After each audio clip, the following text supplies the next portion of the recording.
Bismillahirrahmanirrahim. Assalamu alaikum students. Our topic for today is desertification. It is also a type of natural disaster because it also causes destruction to mankind. Let's talk about what is desertification. The extension of deserts at the expense of cultivable land is called desertification. वो process जिसकी वजह से cultivable land desert में convert हो जाता है उसको हम डिज़र्टिफिकेशन कहते हैं. Cultivable lands mean the land on which we cultivate different crops. When that land convert into desert, that process is known as desertification.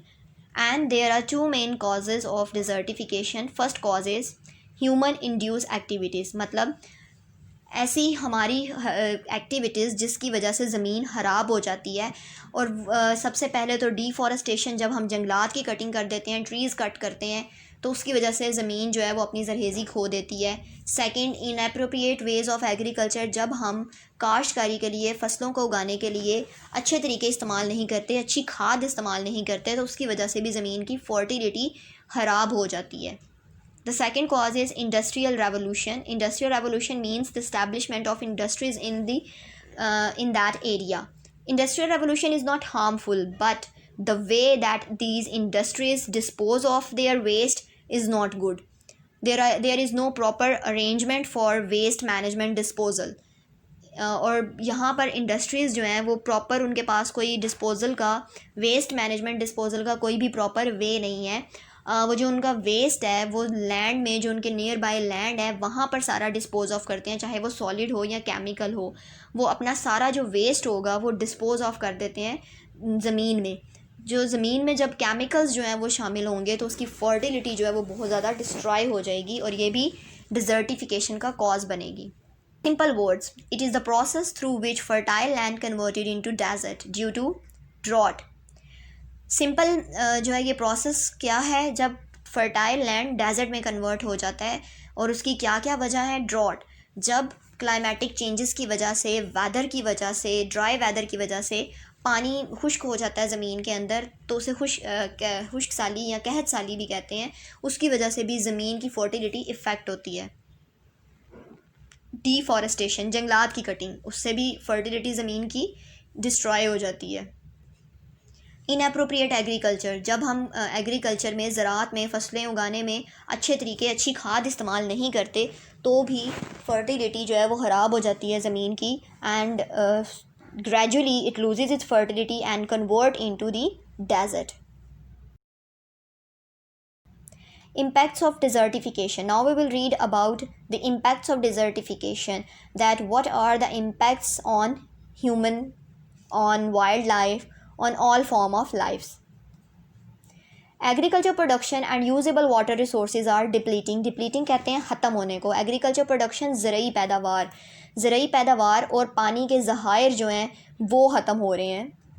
Migration of humans and wild life from the affected area is increasing. जिस area में डिज़र्टिफिकेशन है वहाँ से लोग और जंगली हयात जो कि जानवर हैं वो उस एरिया से माइग्रेट कर रहे हैं दूसरे एरियाज़ की तरफ डिज़र्टिफिकेशन की वजह से. शॉर्टेज ऑफ फूड, खुराक में कमी आ जाएगी.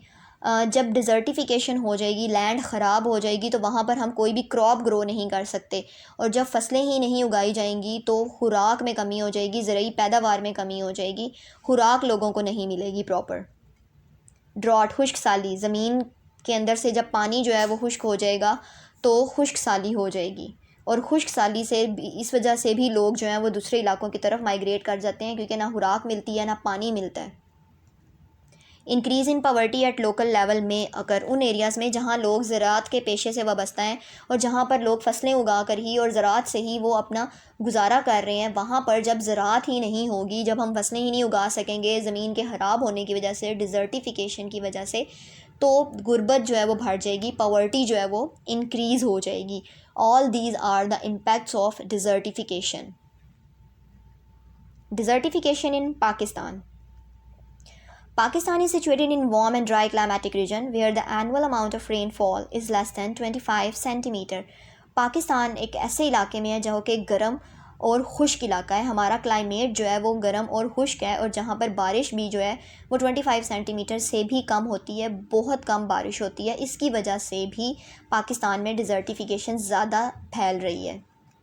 Arid to semi-arid. Arid means too dry and semi-arid means normal dry, but these two terms refers to dry weather condition. Dry weather condition prevail in almost 80% area of Pakistan. Pakistan के 80% area में खुश्क weather है, dry weather है, और dry weather होगा, बारिशें कम होंगी, तो उसकी वजह से भी ज़मीन खुश्क होती जाएगी, और ये भी एक रीज़न है पाकिस्तान में ज़्यादा डिज़र्टिफिकेशन का। The main cause of desertification in Pakistan is unsafe and poor ways of cultivation. सबसे बड़ी जो मेन कॉज़ है पाकिस्तान में डिज़र्टिफिकेशन की, वो काश्तकारी में इस्तेमाल होने वाले तरीके हैं जो कि अच्छे नहीं हैं, सेफ़ नहीं हैं, महफूज नहीं हैं। लोग अच्छी खाद यूज़ नहीं करते, पुराने तरीके ही इस्तेमाल करते हैं, और इस वजह से आहिस्ता आहिस्ता जो है फर्टिलिटी कम होती जाती है, और 5 से 6 साल के दरमियान जो है वो ज़मीन बिल्कुल बैरन हो जाती है, बंजर हो जाती है, और आप फिर उसके अंदर कुछ भी ग्रो नहीं कर सकते। So the main cause of desertification is poor ways of cultivation, और पुअर वेज़ ऑफ कल्टीवेशन की वजह से और भी जो है वो नुकसानात होते हैं, जिसमें सबसे पहला है soil erosion. Soil erosion is defined as the wearing away of top soil. जब मिट्टी की ऊपर वाली जो लेयर है वो ख़त्म हो जाती है, वो वॉश ऑफ हो जाती है, तो उसे हम सॉइल इरोजन कहते हैं। Top layer of soil is most fertile because it contains the most organic nutrient rich material. जो मिट्टी की सबसे ऊपर वाली लेयर होती है वो सबसे ज़्यादा ज़रहेज़ होती है, क्योंकि उसके अंदर ऑर्गेनिक और न्यूट्रिएंट मटेरियल होते हैं, बहुत ज़्यादा न्यूट्रिएंट्स होते हैं।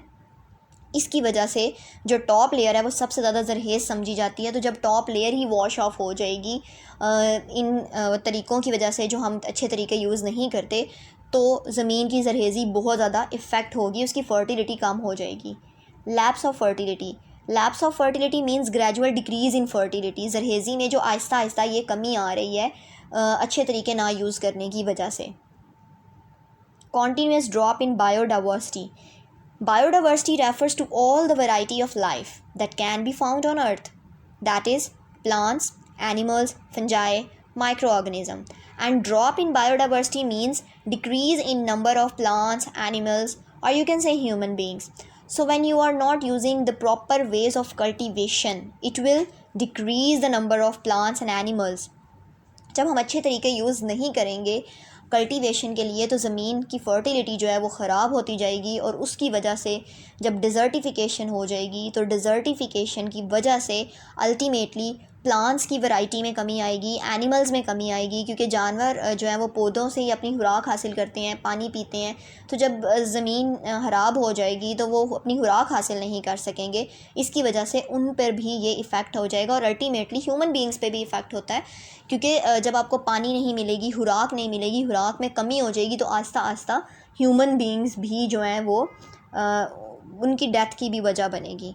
सो these all are the causes of desertification in Pakistan, और सबसे बड़ा रीज़न आपने अभी यही पढ़ा है कि पाकिस्तान में जो काश्तकारी के अच्छे तरीके इस्तेमाल नहीं हो रहे, उसकी वजह से हमारे पाकिस्तान में डिज़र्टिफिकेशन ज़्यादा फैलती जा रही है। Now we will read about the safety measures which we should adopt to stop the spread of a desertification. वो तरीके जिन्हें हम इस्तेमाल करके इस डिज़र्टिफिकेशन को ज़्यादा फैलने से रोक सकते हैं। To combat desertification tree plantation can fair in 2 ways. सबसे पहला जो सेफ्टी मेजर है कि हमें दरख्त उगाने चाहिए, ज़्यादा से ज़्यादा दरख्त उगाने चाहिए, because tree plantation can favour in 2 ways. First way, it reduce desertification by keeping weather condition moderate. पहला इसका फ़ायदा ये है कि ये डिज़र्टिफिकेशन को कम रखती है। कैसे? वेदर कंडीशन को मॉडरेट रख के। आपको पता है स्टूडेंट्स कि जहाँ पर ज़्यादा दरख्त होते हैं वहाँ पर वेदर भी नॉर्मल होता है, टेम्परेचर वहाँ का नॉर्मल होता है, वहाँ पर इतनी गर्मी हमें महसूस नहीं होती। तो जो ट्रीज़ हैं वो हमारे वेदर को भी मॉडरेट रखते हैं, मोतदिल रखते हैं। इसकी वजह से भी डिज़र्टिफिकेशन में कमी आ सकती है। It act as hurdle to stop the spread of desertification towards cultivable area. ये एक रुकावट के तौर पर काम करेंगे, डिज़र्टिफिकेशन को कल्टिवेबल एरिया की तरफ फैलने से रोकेंगे। जब दरख्त होंगे, ज़्यादा दरख्त लगाए जाएंगे, तो जो एरिया डिज़र्टिफिकेशन की तरफ चला गया वो तो ख़राब हो गया है, लेकिन जो अभी कल्टीवेबल लैंड है, ज़रखेज़ लैंड है, जहाँ पर हम अभी भी फसलें उगा सकते हैं, हम वहाँ पर ज़्यादा दरख्त लगा देंगे तो जो डिज़र्टिफिकेशन है उसका फैलाव जो है वो रुक जाएगा, वो ज़्यादा फैलेगा नहीं, और कल्टीवेबल लैंड जो है वो ज़्यादा उससे इफ़ेक्ट नहीं होगी। The second safety major is the use of organic fertiliser can enhance the fertility of land. Organic fertilizers means natural fertilizer. Organic fertilizer is produced with the plant waste, waste and animal manure. जानवरों का manure और जो different plants हैं उनका waste हम use करके natural fertiliser जो है वो खाद जो है बना सकते हैं। और जो ऑर्गेनिक या नेचुरल फर्टिलाइज़र्स होते हैं वो सबसे बेटर होते हैं ज़मीन की ज़रखेज़ी को बढ़ाने के लिए। और ऑर्गेनिक फर्टिलाइज़र्स को यूज़ करके हम अपनी फर्टिलिटी को इन्हेंस कर सकते हैं, जिसकी वजह से डिज़र्टिफिकेशन पर काबू पाया जा सकता है। People can be made aware about desertification and methods to stop it. लोगों को अवेयरनेस देनी चाहिए। बहुत सारे लोगों को पता ही नहीं है कि डिज़र्टिफिकेशन क्या होती है और हम कैसे उसको रोक सकते हैं। तो जब आपको किसी चीज़ की अवेयरनेस ही नहीं होगी तो आप कुछ नहीं कर सकते। So we should aware people through different campaigns, through advertisement और through celebrating World Day of Desertification। जब हम डिफरेंट डेज सेलिब्रेट करते हैं तो हमें उन चीज़ों के बारे में पता चलता है, उनकी अवेयरनेस आती है। तो इसी तरह डिज़र्टिफिकेशन का डे भी सेलिब्रेट करके हम लोगों के अंदर अवेयरनेस क्रिएट कर सकते हैं, या फिर हम एडवर्टाइजमेंट के थ्रू या डिफरेंट कैंपेन्स के थ्रू लोगों को बता सकते हैं कि डिज़र्टिफिकेशन क्या है और उस पर हम कैसे काबू पाएंगे। Unchecked cutting of trees should be discourage. Next safety major ये भी है कि हम डिफॉरेस्टेशन को रोकें, जंगलात की कटिंग को रोकें, ताकि ज़्यादा से ज़्यादा दरख्त होंगे तो ही हमारा वेदर जो है वो नॉर्मल होगा। Modern ways of cultivation and irrigation should be adopted to stop डिज़र्टिफिकेशन।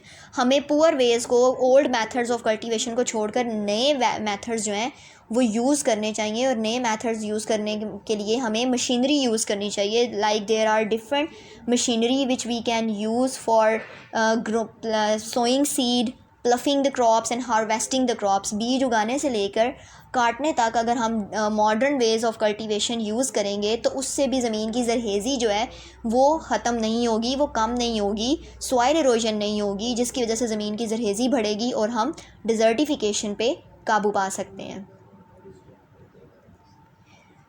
Did you know, students, nearly 1/5 of the world's land is threatened with desertification. दुनिया में जितनी भी ज़मीन मौजूद है, अगर उसको हम 5 हिस्सों में डिवाइड करें तो एक हिस्सा जो है वो पूरा डिज़र्टिफिकेशन से इफ़ेक्ट है। सो it means that desertification is the major threat and it is also a natural disaster because it is affecting the most of the world land. Thank you for watching the video.